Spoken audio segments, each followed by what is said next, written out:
هذا القرآن يوحدنا لطريق الخير يوجهنا الله تعالى أنزله ورسول الله معلمنا هذا القرآن. طيب، السلام عليكم ورحمة الله وبركاته. الحمد لله رب العالمين والصلاة والسلام على أشرف المرسلين سيدنا محمد وعلى آله وصحبه أجمعين. جزاكم الله خيرا for coming to the halaqah tonight. And this program is a series of halaqahs, maybe 7 to 8 halaqat inshallah. And this program will be talking about fiqh al-mu'amalat al-maliyya, or fiqh of business transactions as we call it in English. And I would like tonight to start with talking about business ethics in Islam. What are the ethical rules and values that we have to take into account when we do business with each other? And talking about ethics, the ethics could be defined as a set of moral standards that are usually used to separate between what is wrong and what is right, to distinguish between what is wrong and what is right. And they usually serve two objectives. The first objective is to evaluate human practices by calling upon these moral standards.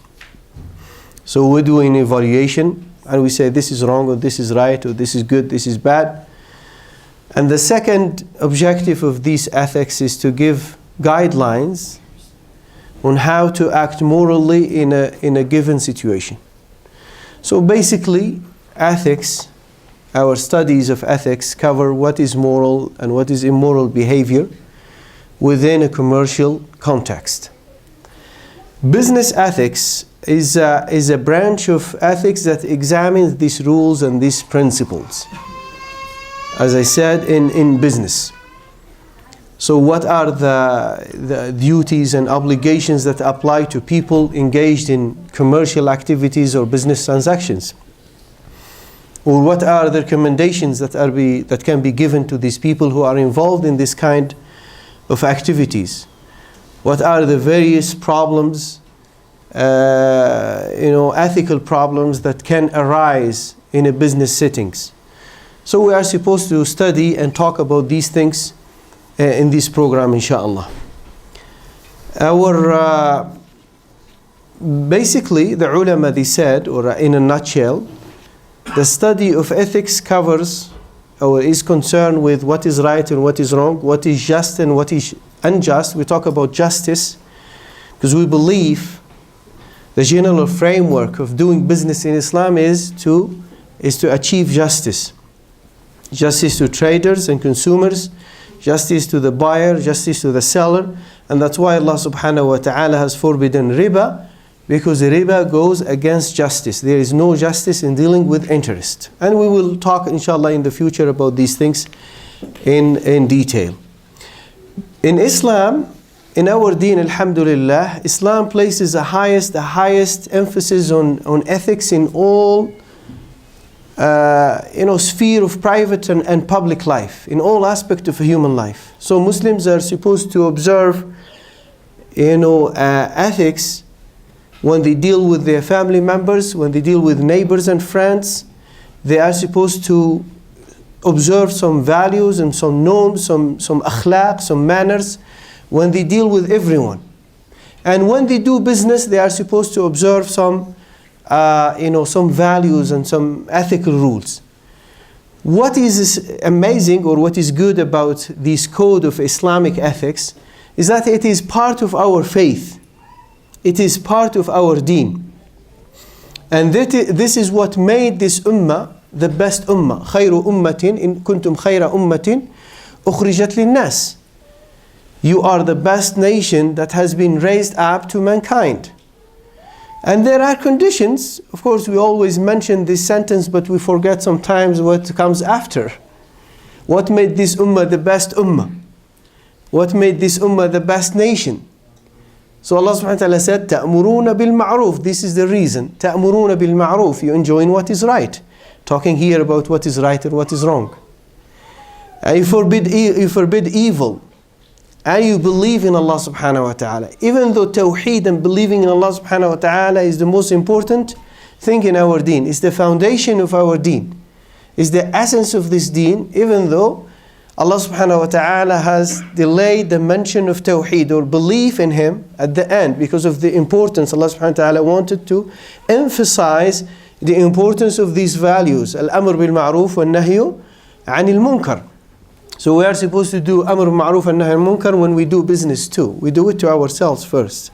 Because usually when we have problems with our brothers and sisters in the community, when we are involved in business, we are the ones who we have to watch for ourselves, for our akhlaq, for our manners, before complaining about other people.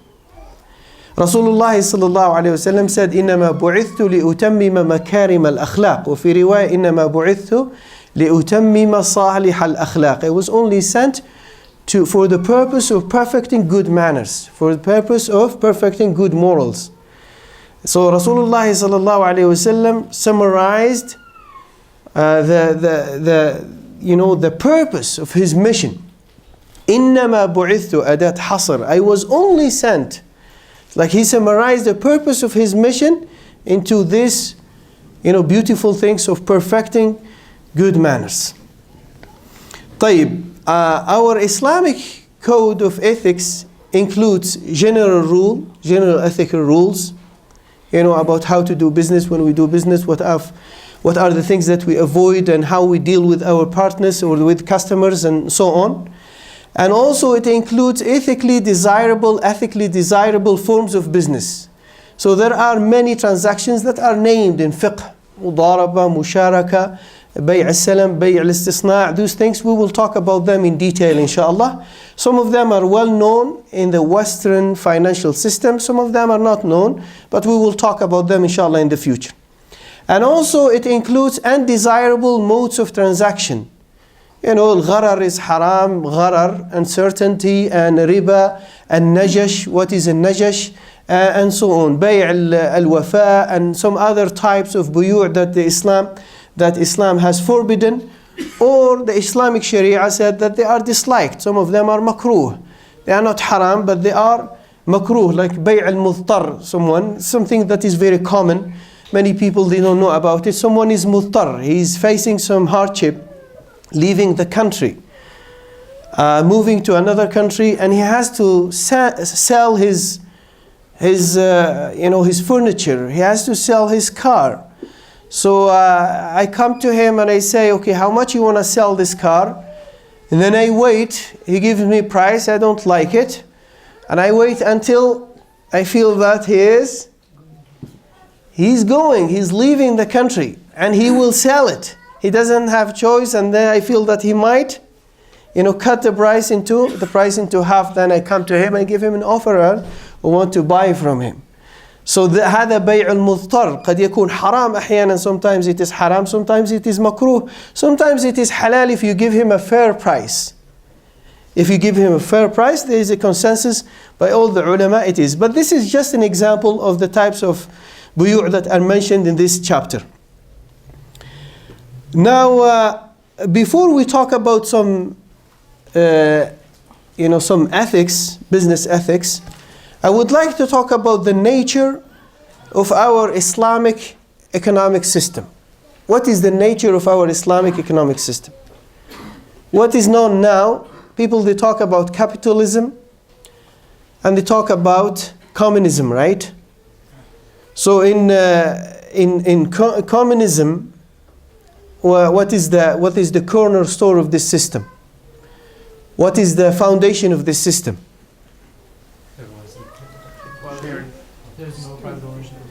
There is no private ownership. So basically the state plans and controls the economy.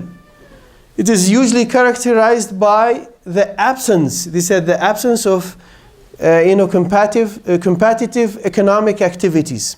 And by government determination of price, modes of production, means of production. So the government is heavily involved in the economy. We have in the other side The other side is the capitalist system, where private businesses own the means of production and and distribution and exchange.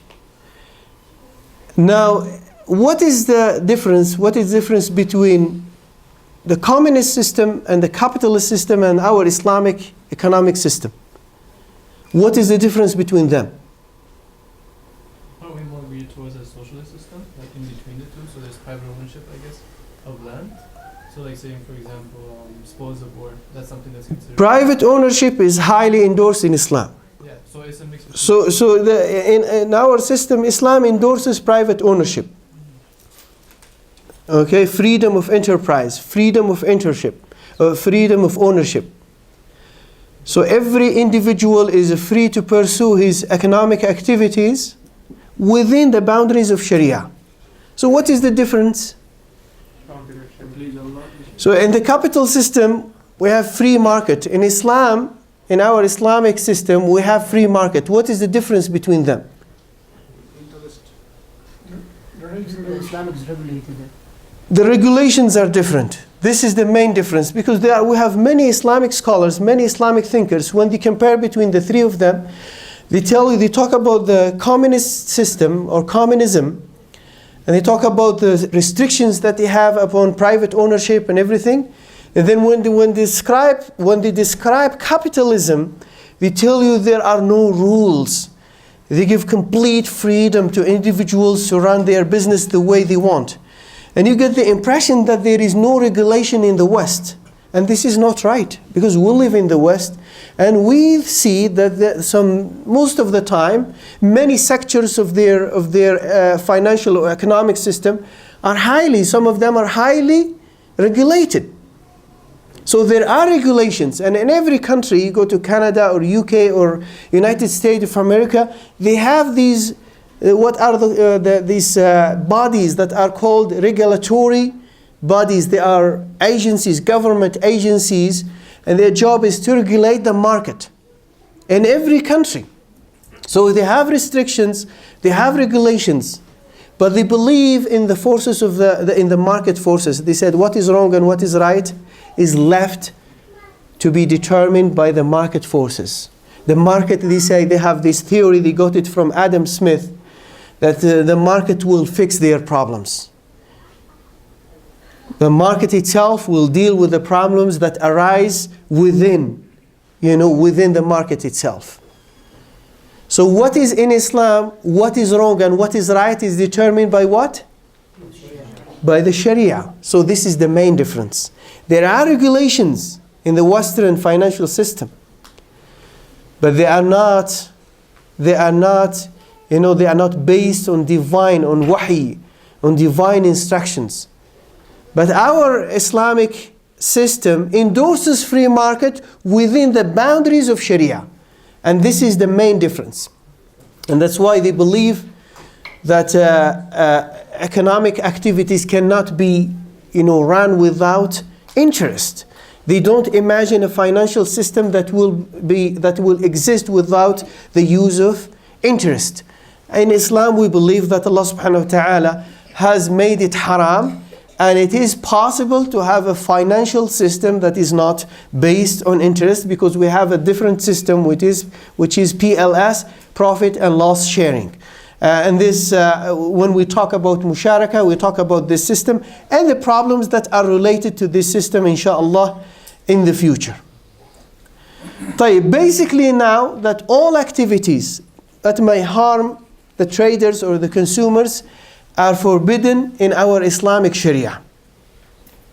All activities that might harm anyone involved in business are haram in Sharia. Now, when we talk also about the concept of free market, we talk about the concept of non-government intervention.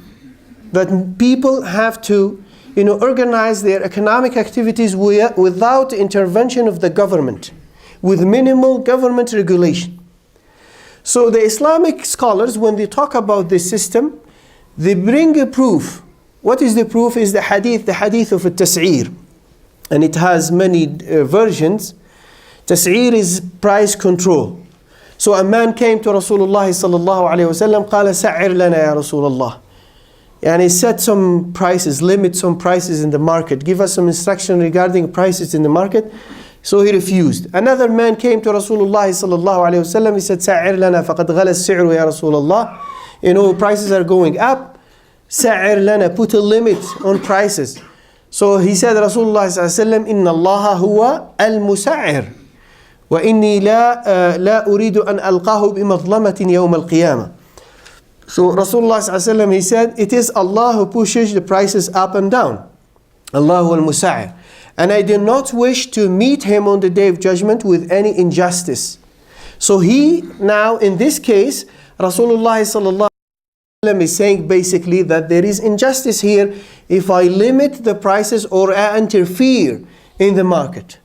Another hadith that is found in Muwatta Malik, and this is the version of Imam Malik, that Umar ibn Khattab radiyallahu anhu went to the market and he found Hatib ibn Abi Balta'a selling some dried grapes. So he said, either you raise the price or leave the market. Hatib ibn Abi Balta'a took his merchandise, his dried grapes, and left the market. He went back home. So this is the version of Imam Malik now. This is what Imam Malik has narrated in his book, Al-Muwatta. Al-Imam al-Shafi'i, he added something. There is something that has reached him. It did not reach Al-Imam Malik. Al-Imam al-Shafi'i got another version. The same version that Umar ibn Khattab went to the market and he found Hatib ibn Abi Balta'a, selling those dried grapes, and he told him, either you raise the price or you leave the market. Imam al-Shafi'i, he said, but Umar ibn Khattab, when he went to his house, he thought again about what he did. And then he went back to Hatib ibn Abi Balta'a, knocked the door. He said, Ya Hatib, what I just told you was neither an expert's opinion nor a verdict. It was not a fatwa, and it was not the opinion of someone who is expert, who knows how the market is doing and everything. But it was just a concern for the welfare of people. I was concerned about the other traders, the other business people who are involved in the market. You were selling your food with the lower price. I didn't want you to hurt other people.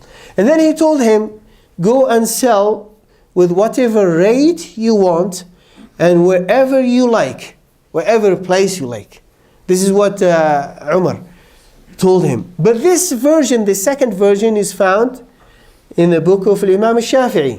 Now what do you expect now? Based on these differences, what do you expect? Regarding price control or regarding a tas'ir. Now you got some differences here, yes? It's like supply and demand that governs what the price is? Yeah, supply and demand and all these factors, and that's why Rasulullah ﷺ did not want to interfere. These are natural factors. So, but what do you expect based on those differences between Imam al-Shafi'i and Imam Malik? Imam al-Shafi'i got the full version of the hadith. Imam Malik got only the first part of the hadith. What do you expect? Differences in fatwa. Now you understand now why the ulama are coming with different fatwas. And this is, yes, in the school of Imam Malik, they believe in price control based on this, this hadith. But Imam al-Shafi'i is totally against price control. Yes? But the fact Imam Malik, he gives half story, is against the hadith of Rasulullah sallallahu alaihi wasallam. How we can deal in this case, even the scholar from Maliki to... Well, there is a long discussion. I'll continue. So there is a discussion between the fuqaha regarding this issue.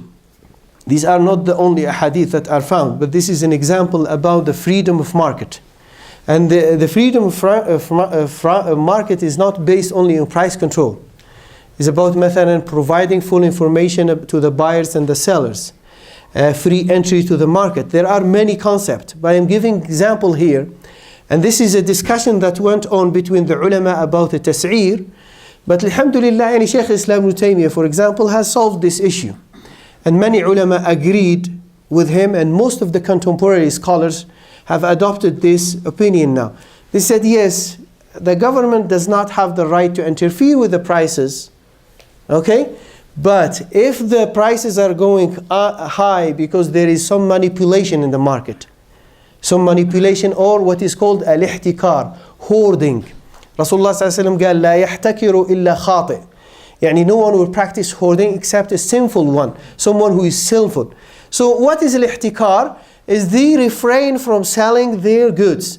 They refrain from selling. They hide their products until the prices go up, and then they bring them up into the market again. This is al-ihtikar. There is a hadith that is not sahih. Some ulama, they said it is sahih. He said, Rasulullah sallallahu alaihi wasallam said in this hadith, Al-jalibu li suqina marzuq wal-muhtakiru mal'oon. That is the one, basically the one who practices hoarding is mal'oon, has been cursed by Allah subhanahu wa ta'ala. So Sheikh Islam Ibn Taymiyyah, for example, he says here, if there is some manipulation in the market, there is some monopoly, a group of traders or business people came together and said, let's not sell this merchandise. Let's refrain from selling these products, hide them for a while, for a couple of weeks or a couple of months, until the prices go high, and then we bring our merchandise, provide our merchandise to the customers, and then we sell them. We sell them with higher prices. So there is manipulation here. There is ihtikar. So they said, like most of the ulama agreed with the Sheikh Islam Taymiyyah, that yes, here the government has to interfere and put some limit to the prices. They give other examples, like for example, Rasulullah sallallahu alaihi wasallam, he used to practice what is called al-hisbah. After Rasulullah sallallahu alaihi wasallam passed away, and Umar ibn Khattab and Abu Bakr, we used to have an agency called the Agency of al-Hisbah. And the functions of al-Muhtasib, or which is called in English, the market inspector, is to go and walk in the market and keep a watch on the activities or the practices or what people are doing, behavior of people who are involved in the market. For example, Rasulullah sallallahu alaihi wasallam passed by someone who was selling a bag of grains, and then he put his hand into the bag, and he felt that the grain at the bottom are wet. فقال ما هذا يا صاحب الطعام? What is this, O owner of this food? He said, قد أصابته السماء يا رسول الله. It was touched by rain, O Messenger of Allah. Rasulullah sallallahu alaihi wasallam made statement, which is a general rule that applies to everyone. من غشنا فَلَيْسَ مِنَّا. The one who deceives us, deceives this ummah, does not deserve to be a member of this community. The community, the Muslim ummah. أَلَيْسَ مِنَّا. He's not one of us. فيعني here الغش يعني معروف أنه حرام, cheating, hiding the defects of the product is haram. It's not something that is acceptable in Islam. But Rasulullah ﷺ was interfering in the market here. So there is a certain level of intervention that is accepted. This is what they do in the West, and what we were supposed to do in a Muslim state, in a Muslim economy. But as I said, the main difference between our system and the Western system is that what is wrong and what is right is determined by the rules of Sharia. What is halal, what is lawful, what is unlawful is determined by the rules of Sharia. What is right and wrong is determined by, most of the time, by the market forces in the financial system, in the Western or the capital financial system. Wallahu ta'ala a'lam. طيب, let's talk a little bit now about some rules and some ethical values in our business life. Number one rule, the ulama, they said, anyone who wants to do business, anyone who wants to be involved in business and make money and get some income, has to have a strong desire to earn legitimate income, halal income. And Islam places a great emphasis on what is halal, what is lawful, and what is unlawful in our business activities. And this is a big problem, a big dilemma that we are facing in our community here. It's not easy. Yeah, you say, oh, Sheikh Hacene is talking about, principles, about rosy principles, what is in the books. But how are we going to deal with the reality of our life in this society, in this environment? The rule is, اتقوا الله ما استطعتم. These are general rules. But sometimes there are some fatwas that can be given to some people who are facing a certain situation or some hardship. So there is a fatwa, there is a Sharia ruling. We have to distinguish between Sharia ruling and between fatwa and between al-wara' or a taqwa. There is a taqwa and fatwa and Sharia ruling. Taqwa is something is haram. You know that you are working with a company that sells alcohol. For example, this is an example. You don't deal with alcohol, you don't carry alcohol, you don't sell it, you don't deal with it. But you are working in a different department. So the ulama, they said, if you are working in a different department, you are not touching these haram items, your work is makruh. It's not haram because you are not dealing with haram items here in this society. But the fatwa could be different in a Muslim country. Because in a Muslim country, they are not supposed to have a company that sells alcohol, and there are many alternatives that are available to Muslims. That's why we have fiqh al-aqalliyat, fiqh of minorities. But fiqh of minorities have to be used carefully.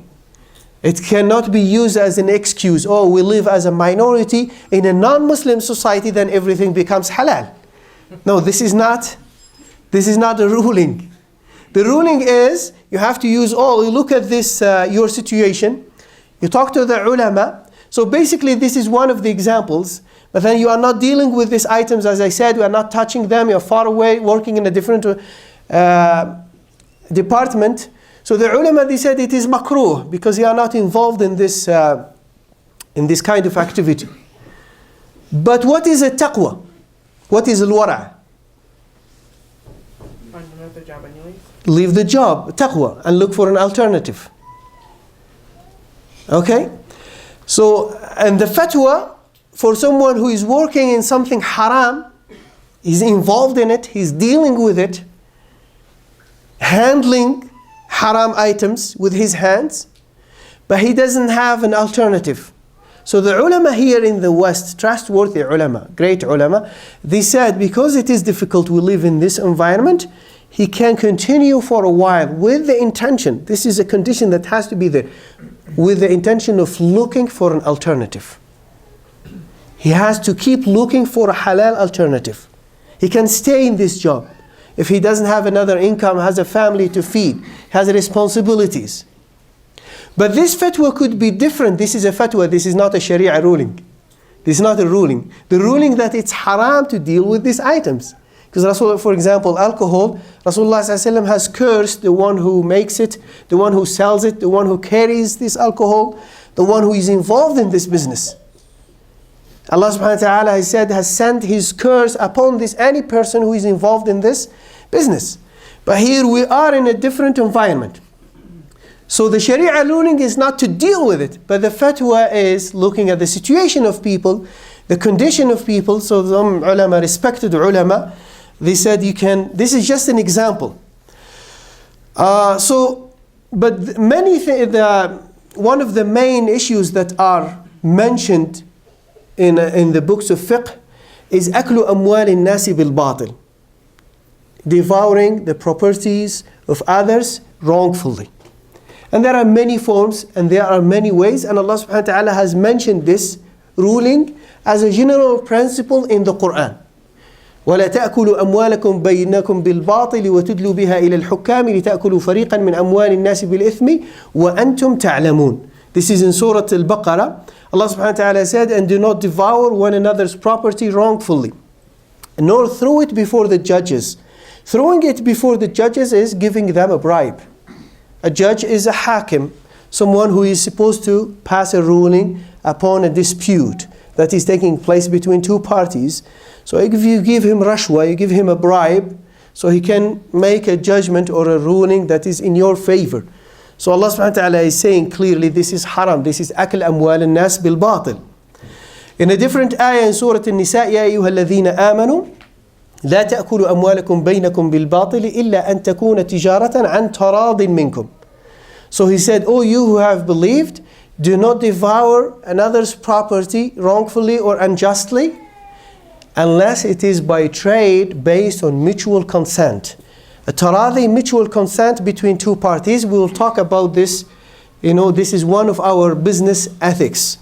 Is a taradi, trade through mutual consent. And Rasulullah ﷺ said, إِنَّمَا الْبَيْعُ عَنْ تَرَاضٍ. A sale is only a sale if it is made through a mutual consent. Now when we talk about taradi, we talk about some contracts that are very commonly used nowadays, commonly used in the West and in some Muslim countries. Those standard form contracts, or those they are called adhesion contracts. Adhesion contract, they are called in Arabic عقود الإذعان. You have no say in this contract. You come to this country, you rent a house, and you want to use electricity, or you need some utilities, gas, electricity. So you found a company.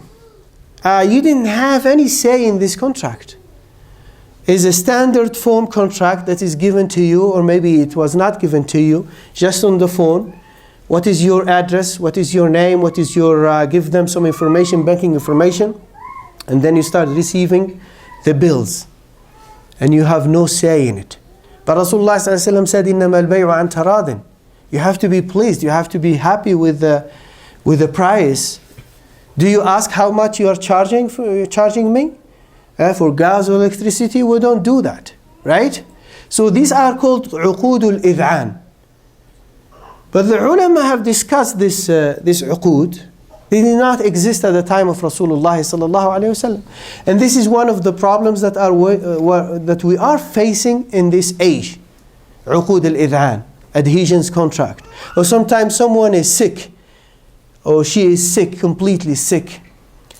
And the ambulance take him or take her to the hospital. And the hospital, the guy is very sick, and he wants to be treated, and they give him a contract to sign. That the hospital is not responsible for any damage, or if he lose some of his properties. And you have no choice. You sign the contract.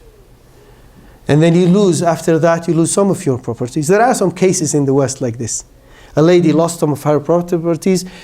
She sued the hospital, said, you signed the contract. They signed. So she hired a lawyer, and the lawyer said, this is an adhesion contract.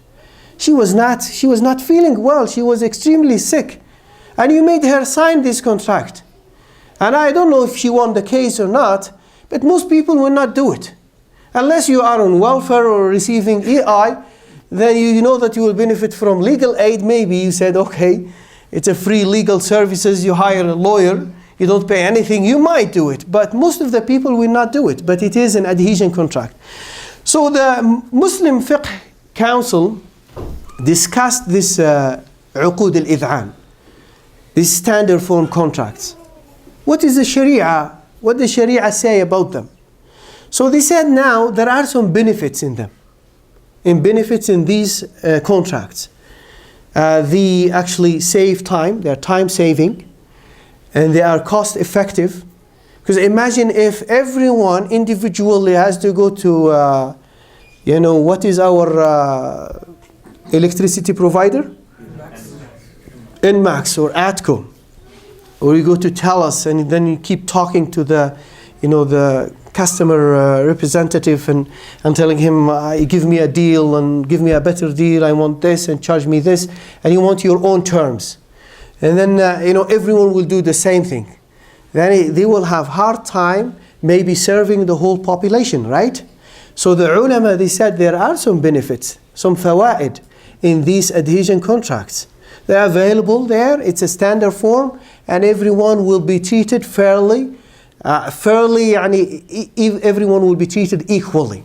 But when it comes to fairness or justice, that is something different issue.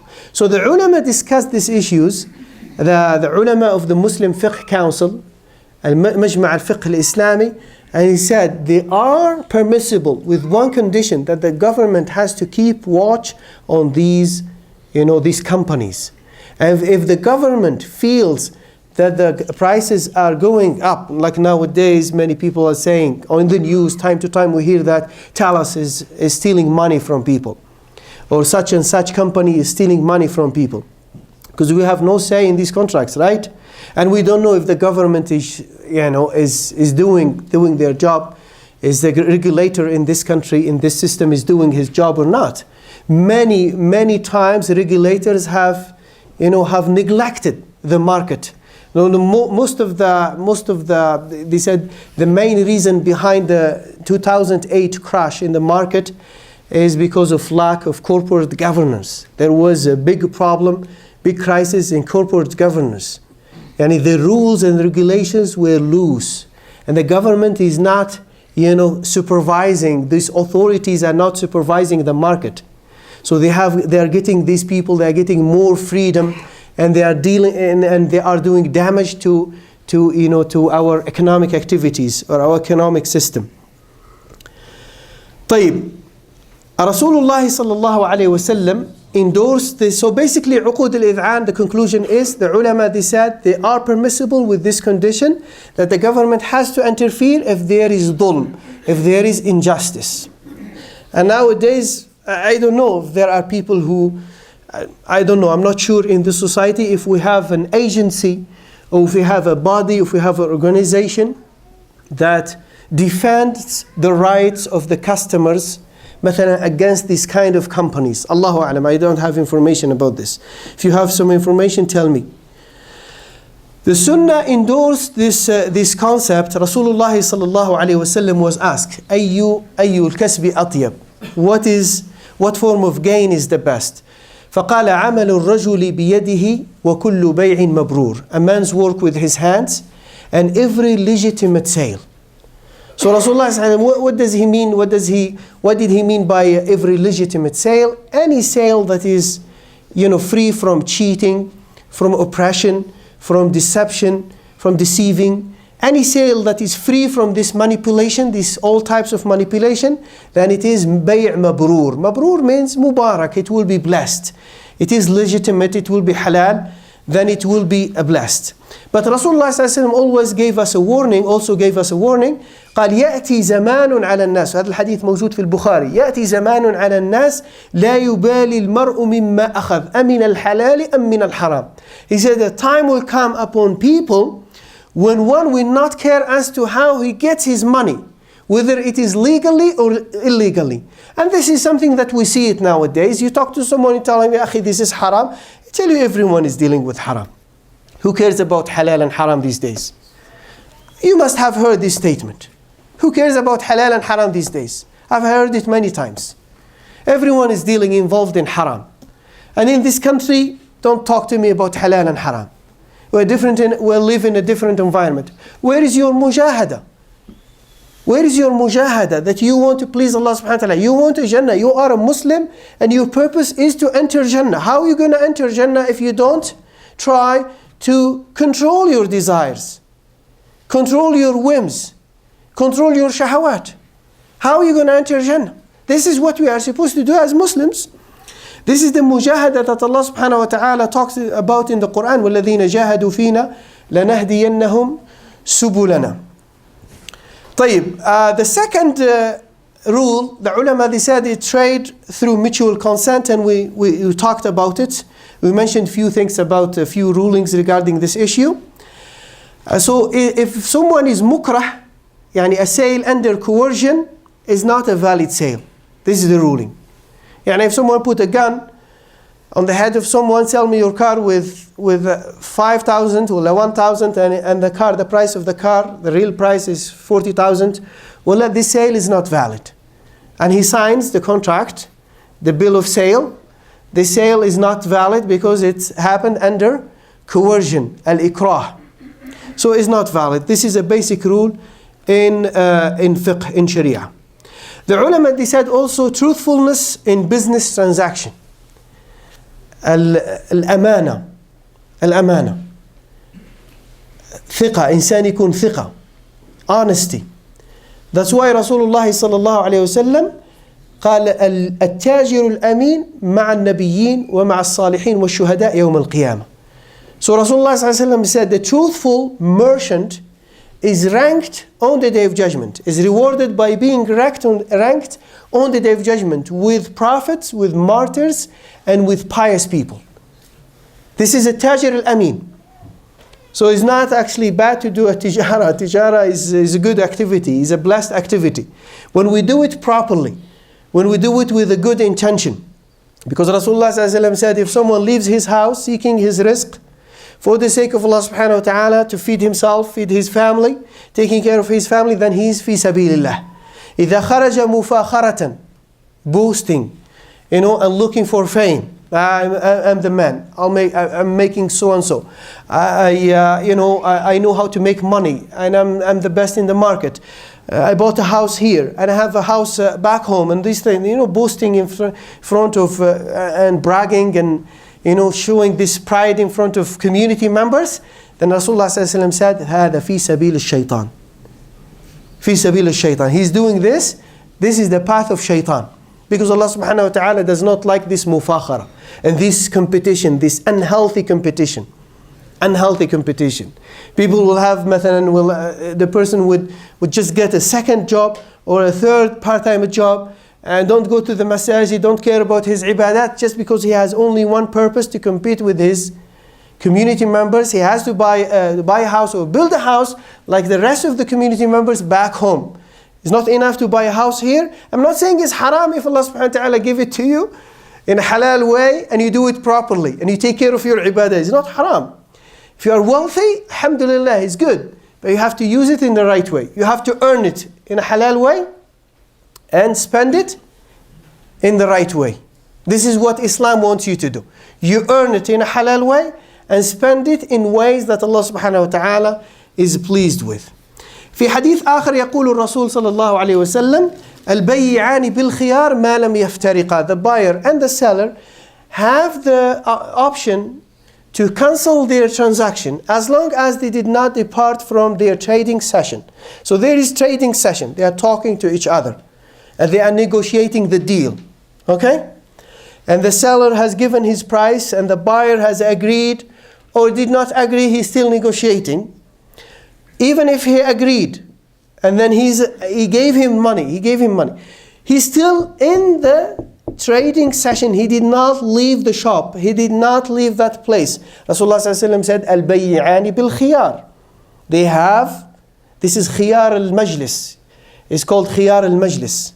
They are still, both of them are still present in this trading session. So they have the option to cancel this transaction. ما لم يتفرقا, as long as they did not depart, they did not leave this trading session. فإن بينا ونصح بورك لهما في بيعهما.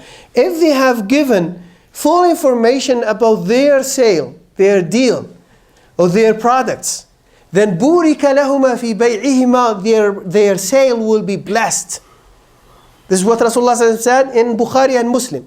وإن كتما ولم يبينا. So if they did not give full information, half of the information, you're selling a car, and you have the car, the car is having many problems. And you know that if the customer knows about all problems, he's not going to buy it. And you want to sell it. And you tell him about few things, but you ignore other things. No. Allah subhanahu wa ta'ala said, Rasulullah said that you have to show him, you have to tell him everything. You know the story of the one who was selling grain? Rasulullah he said, مَا هَذَا يَا صَاحِبَ الطَّعَامِ مَنْ غَشَّنَا فَلَيْسَ مِنَّا. Because he kept wet grain in the bottom and the dry ones were on the surface, on the top of the bag. So it applies to everything. If you are selling a house or selling car or selling anything, we have many problems in our community between Muslims. Come to the masjid, pray in the same masjid, and time to time we have a dispute. People complaining. He's complaining about his brother. He made business with him, bought a house from him or a car, and he cheated him. And then we sometimes we are in between as imams and we try to bring them together. It's not easy. It's not easy. I hate to do this job. I don't want to be involved, but sometimes you have to help people because people need help in that. We can't help you. Well, yeah. But anyway, this is a problem that we are facing. The problem that we are facing when it comes to money, we are weak. We are weak, we don't control our desires. So Islam wants you to control your desires, wants you to tell the customer about all the qualities of this, your product. And this hadith, as I said, is in Bukhari and Muslim. It's 8 o'clock, we have to pray Isha, so if you have a question or two, then before we close this halaqah, inshallah. What is the government have in it? Do they have like what is it, like government enterprise systems? Like, for example, natural gas or something. Does the government take that, or what happens in Islamic society? In Islamic society, government is not supposed to interfere with the prices as a principle, unless there is manipulation. If there are big companies owned by the government, then the government, of course, has the right, because they are owned by the government. They have the right to set prices. Okay, so they can own. Yeah, Bayt al-Mal, مثلا Bayt al-Mal. The Ministry of Finance, for example, let's call it Ministry of Finance, Bayt al-Mal at the time of Rasulullah sallallahu alaihi wasallam. They have properties. They have zakat, and they have camels, and you have cattle, and they have grains and food items. So if they need to sell some products or some of their cattle, then they have the right to set the prices, because they are the ones who are selling. So when we talk about price control, we talk about government coming to the market and put some restrictions on the prices without any right, without any reason. So it's called tas'ir in the books of fiqh, and basically the government is not supposed to interfere unless there is manipulation or ihtikar. People are practicing hoarding, or there is some kind of ghish, cheating that is taking place in the market. Then al-muhtasib, the market inspector, has to interfere and do something about it. Yes. What I mean is like this, on this other aspect of this, like say for like a government like in Saudi or something, right? If they found oil or something, automatically that becomes like government property, right? Yeah. Can you do that same principle or same aspect in Islamic financing system or no? Like, can you take that product from somebody else's land, like pay them something for it, I guess, and then like have that as a government resource instead, or no? I didn't get your question. So for example, if there's like oil in a country, right? Yeah. Does that government automatically get ownership of that? Yeah. Can they pass a law or something to do that, or no? It is a controversial matter, and they are called. This is called the rikaz in fiqh, in the books of fiqh, and the ulama they had a discussion about it. The conclusion, and what is adopted now by the contemporary scholars, that these kind of natural resources should belong to the government. This is the fatwa that is adopted by many scholars. I know that there is no consensus about it. There are some other scholars that said if someone finds something in his land, he should be the owner. Like in the United States of America, if someone finds oil in his land, it's his property, right? This is what they believe, right? It's his property if he finds oil. For example, in the United States of America, right? Not anymore? But here it's not. Canada is not. Yeah. So majority of ulama, this is to the best of my knowledge, majority of our ulama, that's why we don't have in any Muslim country someone private, any individual who owns like oil or gas or something. So they said it is the property of the government. But the government, of course, has to do its job of giving zakat and helping. Unfortunately, our governments are not doing that. So, there is a kind of,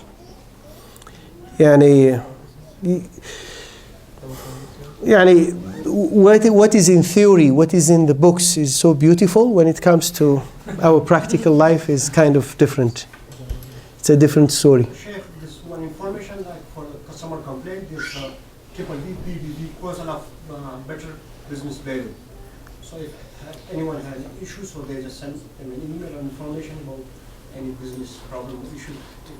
You are a client and you should. Yeah, there is a business bureau, and you have the right to complain if you have. Yeah, but because when I mentioned about the prices of gas and electricity, people don't feel that they have the time to pursue this kind of issues. You know what I mean? And that's why we end up paying these bills, even though in the winter we feel that the gas is electricity utilities are very expensive. We end up paying sometimes $400 a month or $500 a month. But who would look into it and say, let's do something about it? Most of the people are working, they have a job, they have jobs, they have an income. And if someone is not able to pay this kind of amount and he's jobless, for example, then most likely he's collecting EI or getting welfare, or the government will give him, Calgary housing or something. So you feel that everyone is happy. And I don't know if the prices are fair or not. I'm not saying that these companies, are not, their prices are not fair. But we used to hear time to time in the news that مثلا, some companies are stealing money from people. And it is the job of the government to keep a watch on these companies. Wallahu ta'ala. طيب, جزاكم الله خيرا. We'll continue. One question. Very good, very valuable محاضرة. The question is about penalty, establishing penalty or jaza. For example, you do a sale, and the sale, he's supposed to pay you in a year's time. So he doesn't pay you in a year's time, so he say the penalty is so much, based on, let's say, an interest value or something, which is a legitimate item. It has to be established in a contract. How does Islam look at this, and if there's any solutions? There are different conditions here, and there are two types of transactions. If it is a loan or credit sale, the Sharia ruling, talking about Sharia ruling first, before we talk about fatwa, that any penalty is haram. If it is a loan, then I give him a loan $1,000 to Brother Arif. Tell him I need this money within 2 months. Brother Arif did not give me the money within 2 months. After 4 months, he came back to me. And he said, here, 1,000. I said, I needed my money 2 months ago. Now you have to pay me a penalty, like $100. There is no disagreement that this is riba. There is no disagreement. If there is a credit sale is, I sold him a car, 2,000. He paid only 1,000, and the other one is a deferred payment.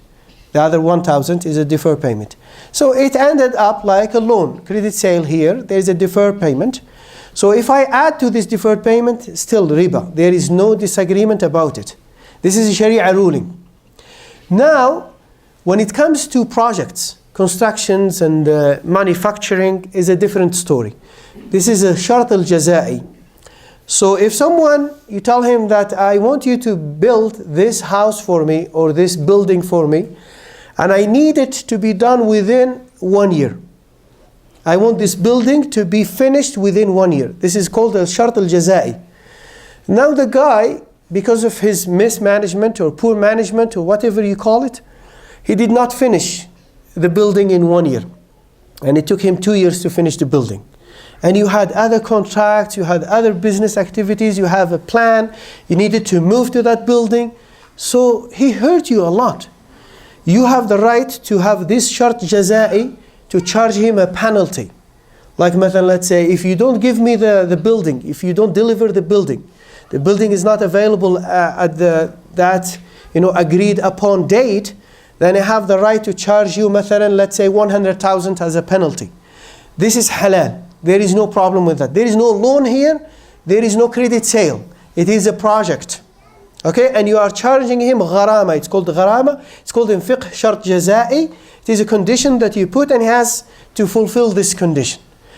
Now, when it comes to loans and deferred payment, Islamic banks are facing this problem now. We have Muslim customers. They are dealing with us, and they have deferred payment. They have to pay us on certain dates. Now the guy is not paying, either because he thinks it's an Islamic bank, I will just delay the payment, it's okay. They will keep quiet about it, they are not going to charge me riba. Or he doesn't have money to pay, or whatever the reason is. Now, this is a problem. So the ulama have faced this problem, talked about it a lot, and there's a big discussion about it. One of the solutions is to create a charity department in this Islamic bank. I'm talking about Islamic banks and their problems. To create a charity department. And if people are late, they charge them a penalty. Basically, in the Sharia ruling, in the Sharia is riba. So the Islamic bank does not benefit, does not take this penalty. They put it in this charity department, and then they give it to those who are in need. Why they do this? Why they would charge a penalty? Why? What is the reason? Push them to pay. To push people to pay, to control the market. So this is one of the solutions. that is now used by many Islamic banks. But still it is controversial. Yani, there is no agreement about it. Many scholars have said you can use it because no, you cannot control your customers, and they will take advantage of your leniency and your rules, Islamic rules. Then you can do that.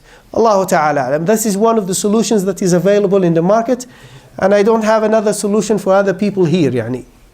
Wallahu Ta'ala. Barakallahu feekum. Assalamu alaikum wa rahmatullah.